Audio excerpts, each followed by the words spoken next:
I titled this painting Sha-Daisies. I felt it fitting due to the wonderful shadows that were cast onto my kitchen counter, plus the center of interest being the daisies, of course.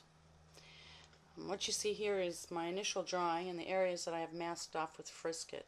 Frisket is a type of paste that's applied to the paper that will protect the white of your paper, which you can remove later.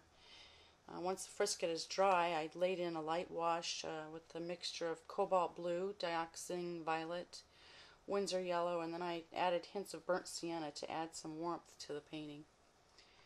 And again, that's just a wash. And here is just a close-up view so you can see the details a little better of the Frisket and the actual drawing itself. After my wash is dry, I laid in water, clear water on all the shaded areas, adding puddles of Windsor blue, violet, yellow, and sienna, and kind of let those all blend together. As you can see, I added some yellow on the counter in front of the bottom daisy. This represents the cast shadow from the daisy reflecting onto the counter. And, also in some of the other areas. In this frame here, you'll see I just completed the other shadowed areas in the background, but making them darker with the same paint, creating darker values, as this area would be darker than the forefront. Here I laid in the background on the wall using washes of raw sienna for the reflection of light of the sun hitting this teapot and reflecting back onto the counter wall, and then adding more of my shadow mixture and adding brown matter as well for a deeper shade, but still keeping the reflected light of the teapot. And after all that was dry, I first painted all the leaves with an undertone of yellow ochre. And after that was dry, I painted the eucalyptus leaves one by one with a mixture of Antwerp blue, brown matter, and sap green. There's many different shades to a eucalyptus leaf, most having a bluer tint. While I was waiting for that to dry, I laid in a very, very light wash on the daisy petals with French ultramarine and violet.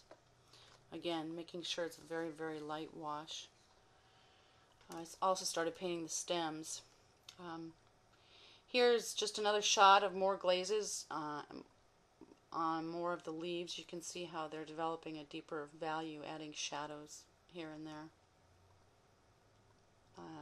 In this shot I laid in my Windsor yellow on the centers of the daisies. While that was drying, I came in with a mixture of French ultramarine, sap green, gray, and indigo for the teapot. And unfortunately, my values are darker than I wanted here, so I tried lifting out as much as possible, but wasn't real successful. Here's where I start to build more color on the whites of the daisy petals, just using several glazes of French ultramarine and violet, being careful to save the whites, of course. Again, using the same mixture as I did for the teapot, but much lighter value for the area on the sugar bowl, where you'll see the reflected light from the counter in the bowl. I also used a hint of raw sienna and nickel azo for the reflected light inside the sugar bowl, which also adds more warmth to the painting. And I started painting the stems of the daisies here with yellow.